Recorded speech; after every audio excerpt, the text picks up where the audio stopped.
ಎಲ್ಲರಿಗೂ ನಮಸ್ಕಾರ. Welcome back to my channel. ನಾನು ಲಲಿತಾ. ಇವತ್ತಿನ ವಿಡಿಯೋದಲ್ಲಿ ನಾನು ಪಾಲಕ್ ಸೊಪ್ಪಿನ ರೈಸ್ ಬಾತನ್ನು ಹೇಗೆ ಮಾಡೋದು ಅಂತ ತಿಳಿಸ್ಕೊಡ್ತಾ ಇದ್ದೇನೆ. ಪಾಲಕ್ ಸೊಪ್ಪು ಆರೋಗ್ಯಕ್ಕೆ ತುಂಬ ಒಳ್ಳೆಯದು. ಇದನ್ನು ಚಟ್ನಿಯೊಂದಿಗೆ ಅಥವಾ ಮೊಸರು ಬಜ್ಜಿಯೊಂದಿಗೆ ಸೇವಿಸಿದರೆ ತುಂಬಾ ರುಚಿಯಾಗಿರುತ್ತೆ. ಮೊದಲಿಗೆ ನಾನು ಒಂದು ಪಾತ್ರೆಯಲ್ಲಿ ನೀರನ್ನು ಬಿಸಿ ಮಾಡಲಿಕ್ಕೆ ಇಡ್ತಾ ಇದ್ದೇನೆ. ಈ ಮೊದಲೇ ತೊಳೆದಿಟ್ಟುಕೊಂಡಿರ್ತಕ್ಕಂತಹ ಪಾಲಕ್ ಸೊಪ್ಪನ್ನು ಈ ಪಾತ್ರೆಗೆ ಸೇರಿಸ್ತಾ ಇದ್ದೇನೆ. ಇದನ್ನು ನಿಧಾನವಾದಂತಹ ಉರಿಯಲ್ಲಿ ಬೇಯಲಿಕ್ಕೆ ಬಿಡಬೇಕಾಗುತ್ತೆ. ಅಂದರೆ 1-2 ನಿಮಿಷಗಳ ಕಾಲ ಈ ಒಂದು ಸೊಪ್ಪನ್ನು ನಾವು ನೀರಿನಲ್ಲಿ ಬೇಯಿಸಬೇಕಾಗುತ್ತೆ. ಹಾಗೆಯೇ ಮುಚ್ಚಳವನ್ನು ಮುಚ್ಚಿದರೆ ಸ್ವಲ್ಪ ಬೇಗನೆ ಆಗುತ್ತೆ. ನೋಡಿ, ಬೆಂದಿದೆ. ಸ್ವಲ್ಪ ಬೆಂದರೆ ಸಾಕಾಗುತ್ತೆ, ಜಾಸ್ತಿ ಬೇಯಿಸೋದೇನು ಬೇಕಾಗಲ್ಲ. ಇಷ್ಟು ಬೆಂದರೆ ಸಾಕು. ಈಗ ಇದನ್ನು ನಾನು ಒಂದು ತಟ್ಟೆಗೆ ವರ್ಗಾಯಿಸ್ತಾ ಇದ್ದೇನೆ. ಈ ಬೆಂದಿರುವಂತಹ ಪಾಲಕ್ ಸೊಪ್ಪನ್ನು ನಾವು ತಣ್ಣಗಾಗಲಿಕ್ಕೆ ಬಿಡಬೇಕಾಗುತ್ತೆ. ಅಲ್ಲಿ ತನಕ ನಾನು 1 ಲೋಟ ಅಕ್ಕಿಯನ್ನು ತಗೊಂಡು ಅದನ್ನು ಚೆನ್ನಾಗಿ ತೊಳೆದು ಒಂದು 10 ನಿಮಿಷಗಳ ಕಾಲ ನೀರಿನಲ್ಲಿ ನೆನೆಯಲಿಕ್ಕೆ ಇಡ್ತಾ ಇದ್ದೇನೆ. ನಾನು 1 ಗ್ಲಾಸ್ ಅಕ್ಕಿಯನ್ನು ಇಲ್ಲಿ ತಗೊಂಡಿರ್ತೇನೆ.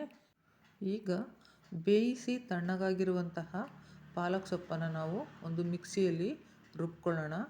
ಪಾಲಕ್ ಸೊಪ್ಪನ್ನು ಈ ರೀತಿ ಮಿಕ್ಸಿಯಲ್ಲಿ ಹಾಕ್ಕೊಂಡು ಇದರ ಜೊತೆಗೆ ಒಂದು 3 ಹಸಿರು ಮೆಣಸಿನಕಾಯಿನ ನಾನು ಹಾಕ್ಕೋತಾ ಇದ್ದೀನಿ. ಇದನ್ನು ಲಿಡ್ನ ಕ್ಲೋಸ್ ಮಾಡಿ ನುಣ್ಣಗೆ ಚೆನ್ನಾಗಿ ರುಬ್ಕೊಳ್ಳೋಣ. ನೋಡಿ, ಫೈನ್ ಪೇಸ್ಟ್ ಆಗಿದೆ. ಇವಾಗ ಚೆನ್ನಾಗಿ ರುಬ್ಬಿದೆ ಕೂಡ. ಇದನ್ನು ಒಂದು ಬೌಲ್ಗೆ ನಾನು ವರ್ಗಾಯಿಸ್ತಾ ಇದ್ದೇನೆ.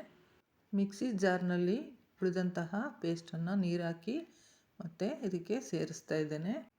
ಇದಾದ ನಂತರ ನಾನು ಒಗ್ಗರಣೆಗೆ ತಯಾರಿ ಮಾಡ್ಕೋಬೇಕಾಗುತ್ತೆ. ಈಗ ಗ್ಯಾಸ್ ಸ್ಟವ್ ಮೇಲೆ ನಾನು ಒಂದು ಕುಕ್ಕರಿನಲ್ಲಿ ಒಗ್ಗರಣೆಗೆ ಎಣ್ಣೆಯನ್ನು ಸೇರಿಸ್ತಾ ಇದ್ದೇನೆ. ಒಂದು 5-6 ಟೀ ಸ್ಪೂನಷ್ಟು ಎಣ್ಣೆ ಸಾಕು, ಅಥವಾ ಒಂದು ದೊಡ್ಡ ಸ್ಪೂನಷ್ಟು ಹಾಕಿದ್ರೆ ಆಗುತ್ತೆ. ಈಗ ಇದಕ್ಕೆ ನಾನು ಚಕ್ಕೆ, ಲವಂಗ ಮತ್ತು ಜೀರಿಗೆಯನ್ನು ಸೇರಿಸ್ತಾ ಇದ್ದೇನೆ. ಹಾಗೆಯೇ ಶುಂಠಿ ಬೆಳ್ಳುಳ್ಳಿ ಪೇಸ್ಟನ್ನು ಈಗಾಗಲೇ ನಾನು ಮೊದಲೇ ಮಾಡಿಟ್ಕೊಂಡಿದ್ದೆ. ಸೊ ಇದನ್ನು ಇವಾಗ ಸೇರಿಸ್ತಾ ಇದ್ದೇನೆ. ಶುಂಠಿ ಬೆಳ್ಳುಳ್ಳಿ ಪೇಸ್ಟ್ ವಾಸನೆ ಹೋಗೋವರೆಗೂ ಅದು ಚೆನ್ನಾಗಿ ಫ್ರೈ ಆಗಬೇಕು. ಅದಾದಮೇಲೆ ಹೆಚ್ಚಿಟ್ಟುಕೊಂಡಂತಹ ಈರುಳ್ಳಿಯನ್ನು ನಾನು ಇದಕ್ಕೆ ಸೇರಿಸ್ತಾ ಇದ್ದೇನೆ. ಈರುಳ್ಳಿ ನಿಧಾನವಾಗಿ ಫ್ರೈ ಆಗ್ತಾ ಹೋಗುತ್ತೆ. ಈಗ ಇದಕ್ಕೆ ರುಬ್ಬಿಟ್ಟುಕೊಂಡಿರ್ತಕ್ಕಂತಹ ಪಾಲಕ್ ಸೊಪ್ಪನ್ನು ನಾನು ಸೇರಿಸ್ತಾ ಇದ್ದೇನೆ. ಪಾಲಕ್ ಸೊಪ್ಪಿನ ಪೇಸ್ಟನ್ನು ಇದಕ್ಕೆ ಆ್ಯಡ್ ಮಾಡಿದ ನಂತರ ಇದನ್ನು ಚೆನ್ನಾಗಿ ಮಿಕ್ಸ್ ಮಾಡೋಣ. ಚೆನ್ನಾಗಿ ಮಿಕ್ಸ್ ಮಾಡ್ತಾ ಫ್ಲೇಮನ್ನು ಮೀಡಿಯಮ್ ಫ್ಲೇಮ್ ಇಟ್ಕೊಳ್ಳೋಣ. ಸ್ವಲ್ಪ ಚೆನ್ನಾಗಿ ಕುದಿ ಬರಬೇಕು. ಈಗಾಗಲೇ ಸೊಪ್ಪು ಬೆಂದಿದೆ, ಆದರೂ ಸ್ವಲ್ಪ ಮೀಡಿಯಮ್ ಫ್ಲೇಮಲ್ಲಿ ಅದು ಕುದಿಬೇಕಾಗುತ್ತೆ. ಇದಕ್ಕೆ ಈಗ ಹೆಚ್ಚಿಟ್ಟುಕೊಂಡಂತಹ ಟೊಮೊಟೊ ಮತ್ತು ಕ್ಯಾರೆಟನ್ನು ಸೇರಿಸ್ತಾ ಇದ್ದೇನೆ. ಇದನ್ನು ಕೂಡ ಈ ಒಂದು ಪೇಸ್ಟ್ ಜೊತೆಗೆ ಮಿಕ್ಸ್ ಮಾಡಬೇಕಾಗುತ್ತೆ. ಈಗ ಕುದಿ ಬರ್ತಾ ಇದೆ. ಈ ಸಮಯದಲ್ಲಿ ಸ್ವಲ್ಪ ಮೊಸರನ್ನು ಇದಕ್ಕೆ ಸೇರಿಸ್ತಾ ಇದ್ದೇನೆ. ಈಗ ಇದರೊಂದಿಗೆ ಸಾಂಬಾರ್ ಪೌಡರ್ ಮತ್ತು ಅಚ್ಚ ಖಾರದ ಪುಡಿಯನ್ನು ಸೇರಿಸ್ತಾ ಇದ್ದೇನೆ. ಸಾಂಬಾರ್ ಪೌಡ್ರು ಇಲ್ಲ ಅಂದರೆ ಧನಿಯಾ ಪೌಡ್ರು ಕೂಡ ಹಾಕ್ಕೋಬೇಕಾಗುತ್ತೆ. ಇಲ್ಲಿ ನಾನು ಸ್ವಲ್ಪ ಅರಿಶಿಣವನ್ನು ಮಾತ್ರ ಸೇರಿಸ್ತಾ ಇದ್ದೇನೆ. ಗರಂ ಮಸಾಲ ಇಷ್ಟಪಡೋರು ಸ್ವಲ್ಪ ಹಾಕ್ಕೋಬಹುದು. ನಾನಿಲ್ಲಿ ಗರಂ ಮಸಾಲ ಉಪಯೋಗಿಸ್ತಾ ಇಲ್ಲ. ಧನಿಯಾ ಪೌಡ್ರು ಅಥವಾ ಮನೆಯಲ್ಲೇ ತಯಾರಿಸಿದಂತಹ ಸಾಂಬಾರ್ ಪೌಡ್ರನ್ನು ಸೇರಿಸಿದ್ದೇನೆ. ಈಗ ಇದಕ್ಕೆ ರುಚಿಗೆ ತಕ್ಕಷ್ಟು ಉಪ್ಪನ್ನು ಹಾಕ್ಕೋಬೇಕಾಗುತ್ತೆ. ಈ ಸಮಯದಲ್ಲಿ ನೆನೆಸಿಟ್ಟುಕೊಂಡಿರ್ತಕ್ಕಂತಹ ಅಕ್ಕಿಯನ್ನು ಸೇರಿಸ್ತಾ ಇದ್ದೇನೆ. ಕೇವಲ 10 ನಿಮಿಷಗಳ ಕಾಲ ಮಾತ್ರ ಅಕ್ಕಿಯನ್ನು ನಾನು ನೆನೆಯಲಿಕ್ಕೆ ಇಟ್ಟಿದ್ದೆ. ಅದನ್ನು ಈ ಸಮಯದಲ್ಲಿ ಸೇರಿಸಿ ಚೆನ್ನಾಗಿ ಮಸಾಲೆಯೊಂದಿಗೆ ಮಿಕ್ಸ್ ಮಾಡೋಣ. ಸಾಮಾನ್ಯವಾಗಿ 1 ಲೋಟ ಅಕ್ಕಿಗೆ 2 ಲೋಟ ನೀರನ್ನು ಅನ್ನ ಮಾಡಬೇಕಾದ್ರೆ ನಾವು ಬಳಸ್ತೇವೆ.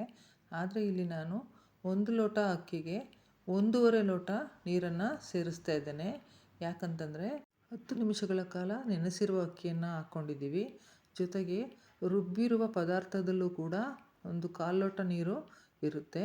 ಹಾಗಾಗಿ ನಾನು 1.5 ಲೋಟ ನೀರನ್ನು ಮಾತ್ರ ಸೇರಿಸಿದ್ದೀನಿ. ಈಗ ಇದನ್ನು ಚೆನ್ನಾಗಿ ಈ ರೀತಿ ಮಿಕ್ಸ್ ಮಾಡೋಣ. ಈಗ ಸ್ವಲ್ಪ ಕಾಲ ಕುದಿಲಿಕ್ಕೆ ಬಿಡೋಣ. ಇದು ಸ್ವಲ್ಪ ಕುದಿ ಬಂದ ಮೇಲೆ ನಾವು ಈ ಒಂದು ಕುಕ್ಕರಿನ ಮುಚ್ಚಳವನ್ನು ಹಾಕಿ ಲಿಡ್ಡನ್ನು ಕ್ಲೋಸ್ ಮಾಡೋಣ. ಇದು 2 ವಿಷಲ್ ಕೂಗಿದ್ರೆ ಸಾಕು. ಒಂದು 5 ನಿಮಿಷ ಕುಕ್ಕರು ತಣ್ಣಗಾಗಲಿಕ್ಕೆ ಬಿಡೋಣ. ತಣ್ಣಗಾದ ನಂತರ ಈಗ ಇದನ್ನು ಓಪನ್ ಮಾಡಿ ನೋಡೋಣ ಹೇಗೆ ಬಂದಿದೆ ಅಂತ ಹೇಳ್ಬಿಟ್ಟು. ನೋಡಿ, ಸೂಪರಾಗಿ ಬಂದಿದೆ. ತುಂಬ ಚೆನ್ನಾಗಿ ಬಿಸಿ ಬಿಸಿಯಾಗಿ ಹಬೆ ಬರ್ತಾಯಿದೆ. ಎಲ್ಲವನ್ನು ಈ ರೀತಿ ಮಿಕ್ಸ್ ಮಾಡಬೇಕು. ಮಸಾಲೆ ಎಲ್ಲ ಸುತ್ತಲೂ ಮೇಲೆ ಬಂದಿರುತ್ತೆ. ಅದನ್ನೆಲ್ಲ ಈ ರೀತಿ ಸ್ಮೂತಾಗಿ ಈ ರೀತಿ ಮಿಕ್ಸ್ ಮಾಡೋಣ.